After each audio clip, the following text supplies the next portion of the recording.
Hello students, welcome back to Blueprint Digital. आज की इस वीडियो में हम इम्यूनिटी के दो टाइप्स में से पहला टाइप सहज और स्वाभाविक और अविशिष्ट प्रतिरक्षा के बारे में डिटेल में पढ़ेंगे। वीडियो को स्टार्ट करने से पहले हमारे चैनल को सब्सक्राइब करें और बेल आइकन दबाना न भूलें, जिससे हमारे लेटेस्ट वीडियोस की नोटिफिकेशन आपको प्राप्त होती रहे। अब हम आज के टॉपिक पर आते हैं। इम्यूनिटी यानी कि प्रतिरक्षा का मतलब होता है हमारी बॉडी की वह क्षमता या वह रेजिस्टेंस या वह प्रतिरोधकता जिसके कारण जीवों से, माइक्रो ऑर्गेनिज्म से, रोगाणुओं से या रोगों से हमारे शरीर की रक्षा होती है, इम्यूनिटी कहलाती है। यानी कि इम्यूनिटी का मतलब resistance of the body against the disease और डिजीज कॉजिंग ऑर्गेनिज्म और डिजीज, यानी कि रोगों के प्रति या रोगाणुओं के प्रति या डिजीज कॉजिंग ऑर्गेनिजम्स के प्रति शरीर का जो प्रतिरोधकता होती है, शरीर की जो प्रतिरोधकता होती है, रेजिस्टेंस होती है, हम उसे इम्यूनिटी बोलते हैं। इम्यूनिटी बेसिकली दो प्रकार की होती है। पहली सहज और स्वाभाविक और अविशिष्ट प्रतिरक्षा यानी कि कॉन्जेनाइटल और इनेट और नॉन स्पेसिफिक इम्यूनिटी, और दूसरी उपार्जित यानी कि एक्वायर्ड इम्यूनिटी। यह इम्यूनिटी जन्म से उपस्थित होती है, अधिकांश जंतुओं में होती है, जबकि एक्वायर्ड इम्यूनिटी वर्टिब्रेट्स में होती है और वो जन्म के बाद एक्वायर की जाती है, जन्म के बाद विकसित की जाती है।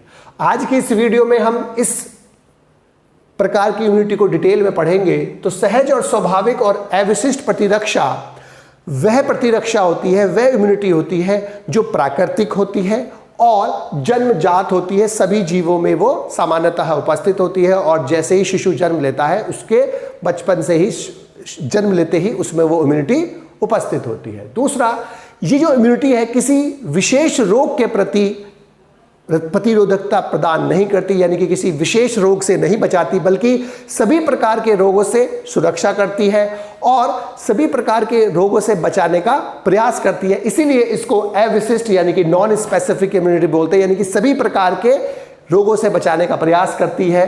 और ये इम्यूनिटी शरीर की जो सुरक्षा है उसका ये प्रथम स्तर है, यानी कि फर्स्ट लाइन ऑफ डिफेंस होते हैं। बेसिकली 3 डिफेंस सिस्टम होते हैं, फर्स्ट, सेकंड और थर्ड। ये फर्स्ट स्तर बनाता है। और ये जो इम्यूनिटी होती है इसमें विभिन्न प्रकार के अवरोध पाए जाते हैं, विभिन्न प्रकार के बैरियर्स पाए जाते हैं। और ये विभिन्न प्रकार के बैरियर्स और अवरोध शरीर में रोगाणुओं के प्रवेश को सामान्यतः रोककर सुरक्षा देते हैं, डिजीज से बचाते हैं, रोगों से सुरक्षा करते हैं। जो सहज इम्यूनिटी है उसके अंदर बेसिकली 4 प्रकार के बैरियर्स पाए जाते हैं, जिसमें पहला है शारीरिक मार्ग अवरोधक यानी कि भौतिक अवरोधक, जिन्हें एनाटॉमिकल बैरियर या फिजिकल बैरियर कहते हैं। इस प्रकार के बैरियर्स में, फिजिकल बैरियर्स में हमें 2 चीजें पढ़नी है, स्किन यानी कि त्वचा और दूसरा श्लेष्मक सतह यानी कि मुकोसल सरफेसेस। स्किन बॉडी का सबसे बड़ा ऑर्गन होता है, जैक ऑफ ऑल ट्रेड्स बोलते हैं, बहुत सारे फंक्शंस परफॉर्म करता है और इसमें अनेक स्तर होते हैं। स्किन में अनेक स्तर होते हैं और स्किन का जो सबसे बाह्य स्तर है जिसका नाम होता है स्ट्रेटम कॉर्नियम, ये स्ट्रेटम कॉर्नियम डेड होता है, मृत होता है। और इस स्ट्रेटम कॉर्नियम पर, मृत लेयर पर जीवाणु सरवाइव नहीं करते, जीवाणु और अन्य सूक्ष्म जीव वृद्धि नहीं करते। और अगर बाई चांस स्किन की आउटर सरफेस पर कोई जीवाणु और सूक्ष्म जीव और रोगाणु या रोग उत्पन्न करने वाला जीव आ भी जाता है तो वो उस पर सर्वाइव नहीं कर पाता, क्योंकि जीवाणु और अन्य सूक्ष्म जीवों को वृद्धि करने के लिए लिविंग मीडियम की आवश्यकता होती है, जीवित माध्यम की आवश्यकता होती है। वो नॉन लिविंग मीडियम पर सर्वाइव नहीं कर सकते, वृद्धि नहीं कर सकते। इसीलिए अगर वो जीवाणु और अन्य रोगाणु स्किन पर आ भी जाते हैं तो आउटर मोस्ट लेयर डेड होने के कारण वहां वो सर्वाइव नहीं कर पाते हैं और वहां नष्ट हो जाते हैं, मर जाते हैं। और डेड लेयर होने के कारण ये इसमें से एंटर करके अंदर भी नहीं जा पाते। जो भी डिजीज कॉजिंग ऑर्गेनिज्म जाएगा वो हमारे किसी न किसी अपर्चर से अंदर जाता है, स्किन के थ्रू नॉर्मली कोई भी माइक्रो ऑर्गेनिज्म अंदर प्रवेश नहीं करता। दूसरा, ना तो ये वहां पर सर्वाइव कर पाएंगे जीवाणु और ना ही स्किन के अंदर जा पाएंगे डेड लेयर के कारण। दूसरा, स्किन का जो पीएच होता है उस पर भी जीवाणु सर्वाइव नहीं करते, यानी कि उस पीएच के कारण जीवाणु और अन्य सूक्ष्म जीव रोगाणु जो स्किन पर आ भी जाते हैं वो उस पीएच के कारण अनफेवरेबल कंडीशन के कारण सर्वाइव नहीं कर पाते हैं। तीसरा, स्किन में जो सीबम निकलता है, जो सेबाशियस ग्लैंड का सिक्रीशन होता है। स्किन में बेसिकली दो लेयर्स होती है, दो ग्लैंड्स होती हैं।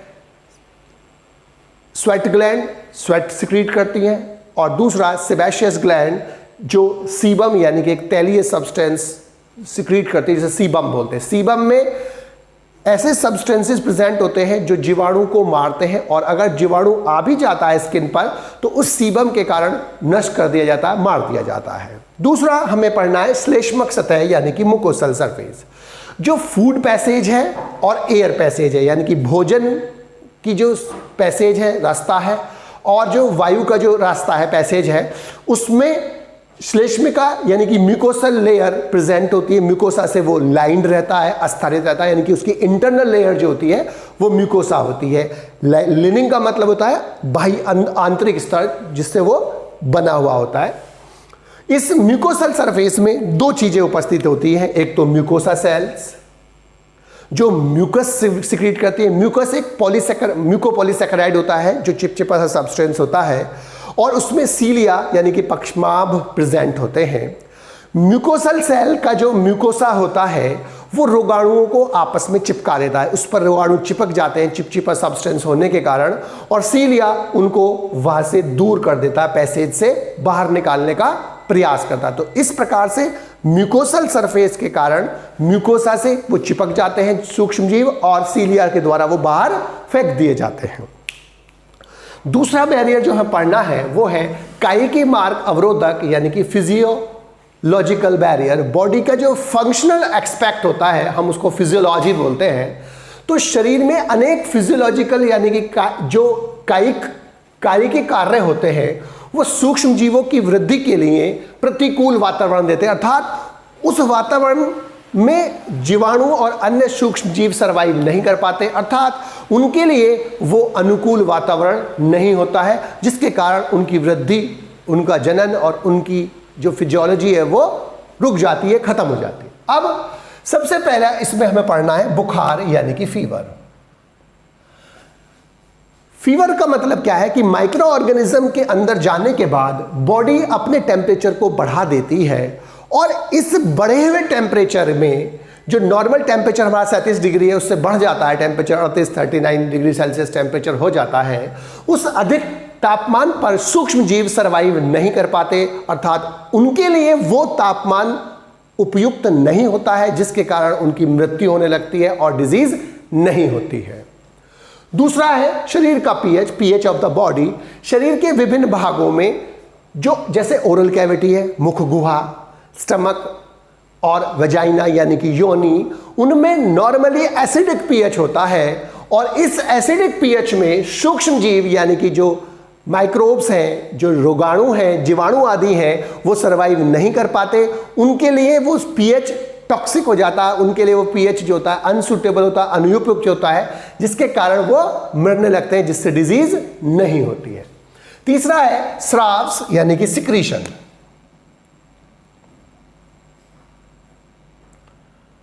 शरीर के जो विभिन्न स्राव हैं जैसे टीयर्स आंसू, सीबम तैलीय सब्सटेंस, सलाइवरी ग्लैंड से सलाइवा, उनके अंदर एक एंजाइम पाया जाता है जिसका नाम होता है लाइसोजाइम।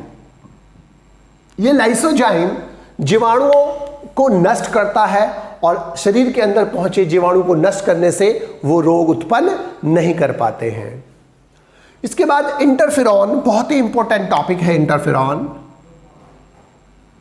इंटरफेरॉन्स जो विषाणु से संक्रमित, वायरस से इन्फेक्टेड सेल्स होती हैं, वो लगभग 270 अमीनो अम्लों वाला 270 अमीनो अम्लों वाला एक प्रोटीन बनाती हैं, और ये जो प्रोटीन होती है इसे हम इंटरफेरॉन कहते हैं।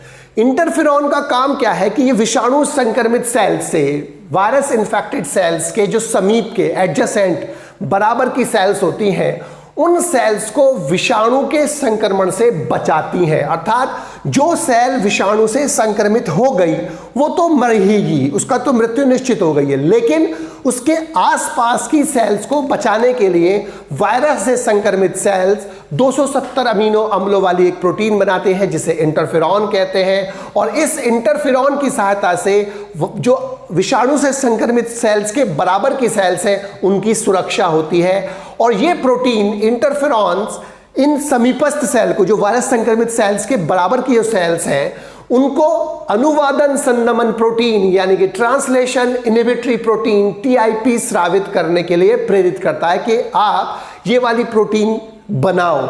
उस प्रोटीन के बनने से जो वायरस का प्रोटीन सिंथेसिस जब वो कर रहा होता है, अपने लिए वो प्रोटीन संश्लेषण कर रहा होता है, तो उसका ट्रांसलेशन रुक जाता है, अनुवादन रुक जाता है, जिससे उसकी प्रोटीन का फॉर्मेशन नहीं हो पाएगा और प्रोटीन के संश्लेषण ना होने के कारण नए वायरस पार्टिकल्स नहीं बन पाएंगे। क्योंकि जब वायरस संक्रमण करता है, रिप्रोडक्शन करता है अंदर, तो सबसे पहले वो अपना DNA या अपना जेनेटिक मटेरियल सेल के अंदर डालता है नॉर्मली, और डालने के बाद वो उस जो सेल है जिसके अंदर गया है उसके राइबोसोम्स को, उसके साइटोप्लाज्म को, अन्य चीज़ों को यूज़ करके अपने लिए अपने जैसे DNA या RNA बनाता है और साथ में प्रोटीन्स का संश्लेषण करवाता है सेल से, और बाद में उनका असेंबलेज होती है। बाद में वो सब जुड़कर प्रोटीन और DNA या RNA जुड़कर जो भी वायरस होता है, depending upon the genetic material कि उसके अंदर DNA है या RNA है, तो जो भी इसका जेनेटिक मटेरियल होता है प्रोटीन जुड़कर वायरस के पार्टिकल्स असेंबल कर लेती है, नए वायरस के पार्टिकल्स बनते हैं। लेकिन अगर DNA का रेप्लिकेशन रुक जाए या mRNA बनना बंद हो जाए या कोई भी RNA बनना बंद हो जाए या प्रोटीन ना बने, तो उसका जो नए वायरस पार्टिकल्स बनने का जो प्रोसेस होता है वो अधूरा रह जाता है, क्योंकि दोनों ही चीज़ चाहिए, प्रोटीन भी चाहिए और उसका जेनेटिक मटेरियल भी चाहिए। तो यहाँ प्रोटीन ना बन जाने के कारण वो वायरस कि जो पार्टिकल्स हैं वो नए नहीं बन पाते, जिससे वायरस का रेप्लिकेशन रुक जाता है, उसका जनन रुक जाता है, और जनन रुक जाने के कारण अब वायरस नए पार्टिकल्स नहीं बना पाएगा, जिससे संक्रमण नहीं हो पाएगा। ये इंटरफेरॉन्स 3 प्रकार के होते हैं, इंटरफेरॉन अल्फा, इंटरफेरॉन बीटा और interferon gamma. Alpha, beta, gamma. Interferon alpha leukocytes द्वारा उत्पन्न होते हैं, WBC होती हैं ल्यूकोसाइट्स। ये फिब्रोब्लास्ट सेल्स, ये संयोजी ऊतक के कनेक्टिव टिश्यू की सेल्स होती हैं, संयोजी ऊतक की सेल्स होती हैं फिब्रोब्लास्ट, और ये फिब्रोब्लास्ट बनाते हैं और ये लिम्फोसाइट्स बनाते हैं फिर विशेष प्रकार की WBC। इनका प्रयोग कैंसर के ट्रीटमेंट में होता है, हेपेटाइटिस बी के उपचार में होता है, ट्रीटमेंट में होता है, हेपेटाइटिस सी के ट्रीटमेंट में होता है और हर्पीज जेनाइटलिस के ट्रीटमेंट में या उपचार में होता है। इंटरफेरॉन बीटा का जो उपयोग है वो मल्टीपल स्क्लेरोसिस डिजीज के या रोग के उपचार में होता है, जबकि गामा का उपयोग क्रोनिक ग्रेनुलोमेटस डिजीज और ऑस्टियोपेट्रोसिस डिजीज के उपचार में होता है। नॉर्मली ये आनुवांशिक डिजीजेज होती हैं। तो इंटरफेरॉन्स का कैंसर और अन्य रोगों में उपचार में यूज होता है। इसके बाद थर्ड है कोशिका भक्षण अवरोध या कोशिकीय अवरोध या फैगोसाइटोसिस। अब इसके अंदर जो फैगोसाइटोसिस है उसका मतलब क्या होता है कि जो विशेष प्रकार की WBC होती है हमारी बॉडी के अंदर, उनमें से कुछ WBC ऐसी होती हैं जो रोगाणुओं को, बैक्टीरिया आदि को और विषैले पदार्थों को और टूटी फूटी सेल्स को और अन्य ट्यूमर एटसेट्रा की सेल्स को अपने अंदर लेकर उसका भक्षण कर देती हैं। यानी कि वो क्या काम करती हैं कि जैसे ये सेल है और ये कोई बैक्टीरिया है, तो इस प्रोसेस के अंदर क्या होगा कि इस बैक्टीरिया को बॉडी के अंदर लिया जाएगा सेल की,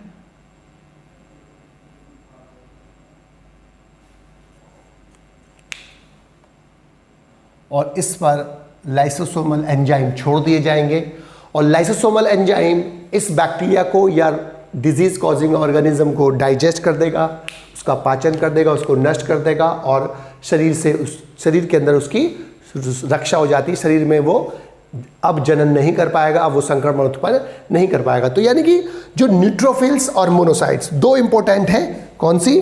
न्यूट्रोफिल्स और मोनोसाइट्स, ये दो WBC हैं विशेष प्रकार की। ये जो न्यूट्रोफिल्स और मोनोसाइट्स होती हैं, ये हानिकारक सूक्ष्म जीवों को, विषैले पदार्थों को, टूटी फूटी सेल्स को और ट्यूमर सेल्स को एटसेट्रा को, जो भी हानिकारक चीजें होती हैं उनको अपने अंदर लेकर डाइजेस्ट कर लेते हैं और डाइजेस्ट करके उनको नष्ट कर देते हैं। और इस प्रक्रिया को हम बोलते हैं कोशिका भक्षण यानी कि फैगोसाइटोसिस। और ऐसी सेल्स जो ये काम करती हैं हम वो क्या बोलते हैं? फैगोसाइट्स बोलते हैं, फैगोसाइट्स कहते हैं। जो फैगोसाइटोसिस करे वो फैगोसाइट्स होती हैं।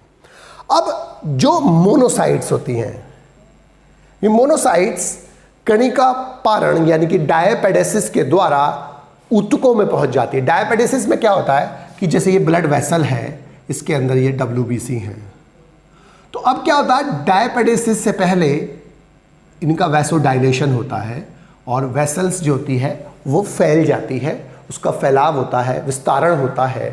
और WBC फिर ये किनारे पर आकर इससे बाहर जाती है इंटरस्टिशियल फ्लूइड में या इंटरसेलुलर फ्लूइड में या एक्स्ट्रासेलुलर फ्लूइड में या टिश्यू फ्लूइड में आती है, ऊतक द्रव बोलते हैं। और ये बाहर वहाँ से आकर टिश्यू फ्लूइड में आ जाती है और इस प्रोसेस को हम बोलते हैं डायपेडेसिस। डायपेडेसिस यानी कि WBCs का ब्लड वेसल से बाहर आना, इसे हम बोलते हैं डायपेडेसिस। और ये बाहर आ जाकर अब माइक्रो ऑर्गेनिज्म को मारने के लिए काम करती हैं और ये यहां जाकर मैक्रोफेज में कन्वर्ट हो जाती हैं, बड़ी हो जाती है। अब इनको क्या बोलते हैं हम? मैक्रोफेज। टिश्यूज के अंदर जब वो पहुंच जाएंगी सेल के टिश्यूज के अंदर, तब वो क्या कहलाएंगी? मैक्रोफेज कहलाती हैं। और मैक्रोफेज का मेन काम क्या होता है कि बैक्टीरिया और अन्य विषाणु सब्सटेंसेस को, विषैले पदार्थों को अंदर लेकर उनका भक्षण करना यानी कि फैगोसाइटोसिस करना और शरीर की रक्षा करना, उनके संक्रमण से बचाना। जो प्रमुख सेल्स होती हैं जो मैक्रोफेज की तरह काम करती हैं वो होती हैं त्वचा की हिस्टियोसाइट्स। जो त्वचा की जो हिस्टियोसाइट सेल्स होती हैं वो मैक्रोफेज की तरह काम करती हैं। कुप्फर सेल्स जो लीवर में प्रेजेंट होती हैं।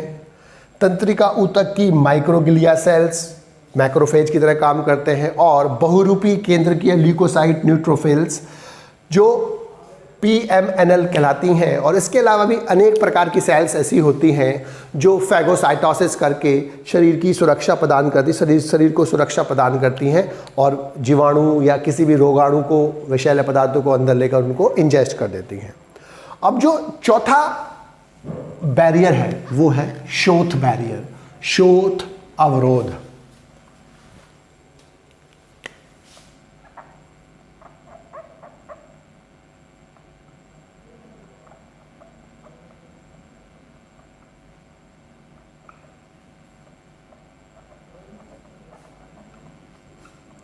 Inflammatory barrier.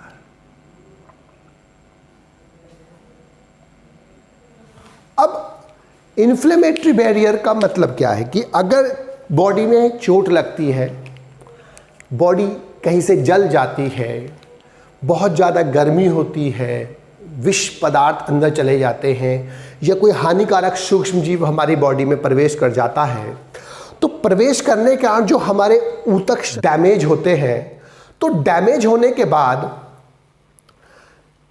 अभिक्रियाओं की ऐसी श्रृंखला चलती है, चैन चलती है, जिसमें बॉडी के माइक्रो ऑर्गेनिजम्स को या इन हानिकारक पदार्थों को हटाया जाता है, इनको एलिमिनेट किया जाता है, इनको बाहर निकाला जाता है। और इस जो अभिक्रियाओं का ये जो श्रृंखला है, अभिक्रियाओं की जो ये चेन है, हम इसे क्या बोलते हैं? इन्फ्लेमेशन कहते हैं।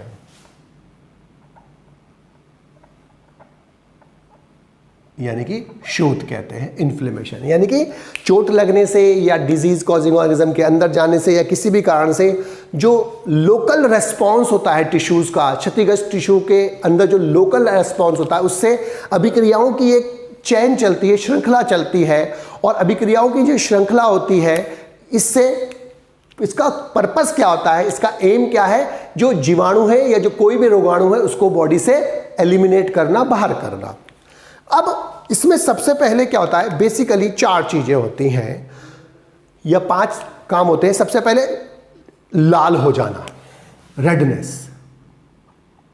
जहां पर चोट लगी फॉर एग्जांपल, वहां पर रेडनेस, लाल हो जाना।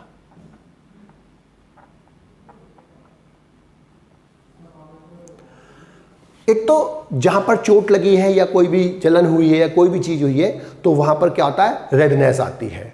दूसरा, वहां पर स्वेलिंग होती है, स्थान का सूज जाना।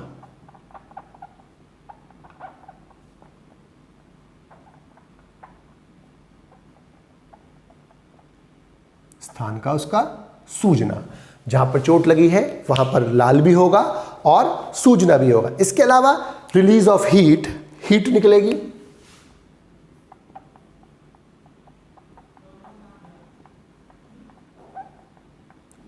ऊष्मा का निकलना या निष्कासन।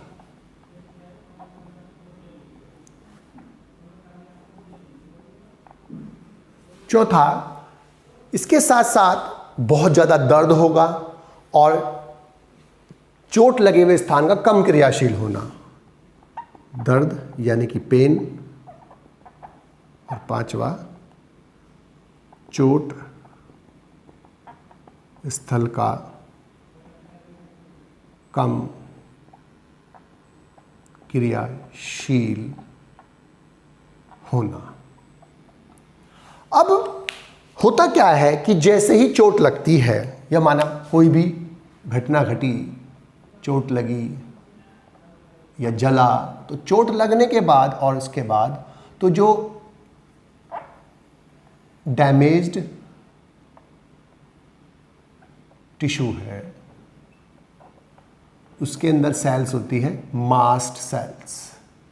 मास्ट कोशिकाएं, ये कनेक्टिव टिश्यू की सेल होती है, मास्ट सेल्स।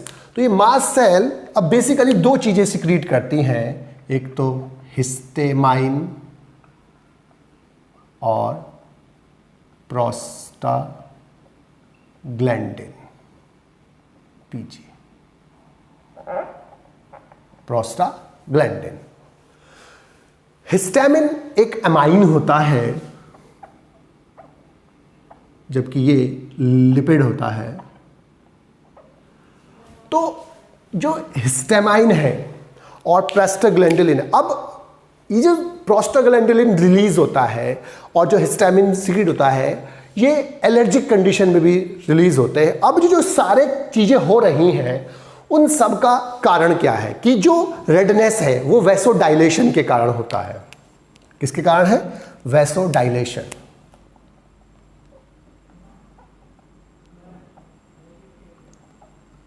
यानी कि जो वाहिनी है विस्तारण, वो जैसे वेसल्स थी तो अब वो क्या हो जाएगी? चौड़ी हो जाएगी।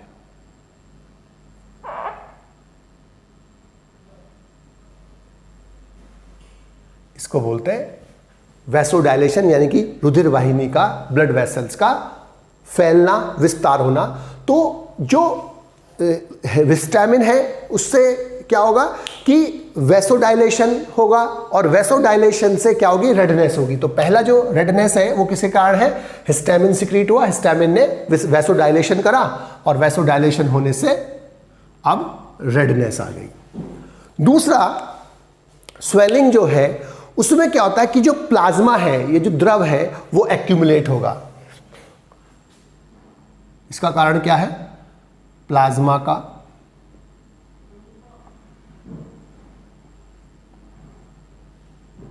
एकत्रीकरण। प्लाज्मा उस स्थान पर एकत्र हो जाएगा जिसके कारण जो चोट लगी है उस जगह पर स्वेलिंग आ जाएगी, वो हिस्सा फूल जाएगा। रिलीज ऑफ हीट, हीट क्यों रिलीज होती है? Increase in BMR, basal metabolic rate का बढ़ना, इसके कारण हीट प्रोड्यूस होती है। और जो प्रोस्टाग्लैंडिन है वो क्या काम करते हैं? पेन को करने के लिए पेन रिसेप्टर्स को एक्टिवेट करते हैं, पेन रिसेप्टर्स को सक्रिय करते हैं, जिससे हमें दर्द का एहसास होता है। तो इन्फ्लेमेशन में क्या काम करना होता है कि जैसी चोट लगती है या कोई भी डिजीज कॉजिंग ऑर्गेनिज्म अंदर जाता है तो चोट लगने से डैमेज टिश्यू की जो होने के कारण जो कनेक्टिव टिश्यू की संयोजी ऊतक की मास सेल है वो बेसिकली दो चीजें सिक्रीट करती है, हिस्टामिन जो अमाइन होता है और प्रोस्टाग्लैंडिन जो लिपिड होता है। तो हिस्टामिन क्या काम करता है कि वैसोडाइलेशन करता है। वैसोडाइलेशन से फायदा क्या हुआ कि अब वैसोडाइलेशन से क्या होगा कि जो WBC होंगी वो यहां से निकलकर बाहर आ जाएंगी और वो पैथोजन की तरफ चलेंगी और पैथोजन को मारने के लिए अपना प्रयास करेंगी। इसके बाद जहां पर चोट लगी है या कोई विषैला सब्सटेंस पहुंचा है वहां पर स्वेलिंग भी हो जाती है। स्वेलिंग क्यों होती है कि जो ब्लड, जब ये हिस्टामिन दो काम करता है, एक तो ब्लड वेसल्स को डायलेट करता है, प्लस इसकी जो पारगम्यता है, परमिबिलिटी, उसको भी बढ़ा देता है, जिससे क्या होता है अधिक अमाउंट में प्लाज्मा बाहर आने लगता है। ब्लड का जो लिक्विड पार्ट है उसके साथ WBC भी बाहर आने लगती हैं, तो इससे प्लाज्मा बाहर ज्यादा आता है तो उस जगह पर स्वेलिंग हो जाती है, वो हिस्सा सूज जाता है। और ये भी हिस्टामिन का काम होता है। रिलीज होती है हीट। हीट क्यों रिलीज होती है कि बेसल मेटाबॉलिक रेट बढ़ाना होता है कि शरीर के लिए जो आवश्यक ऊर्जा होती है, जो मिनिमम ऊर्जा जो उसको सर्वाइव करने के लिए जरूरी होती है ऑर्गेनिज्म को, हम उसको बेसल मेटाबॉलिक रेट बोलते हैं।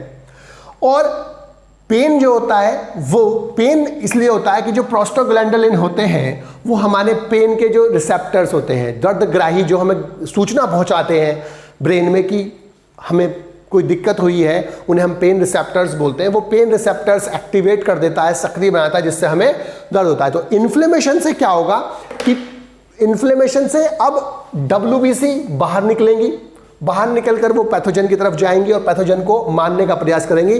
तो इस प्रकार से ये इन्फ्लेमेटरी बैरियर भी पैथोजेंस और रोगाणुओं को मारने का प्रयास करता है। और इन्फ्लेमेशन प्रोसेस में डैमेज मास सेल से हिस्टामिन और प्रोस्टाग्लैंडिन सिक्रीट होता है।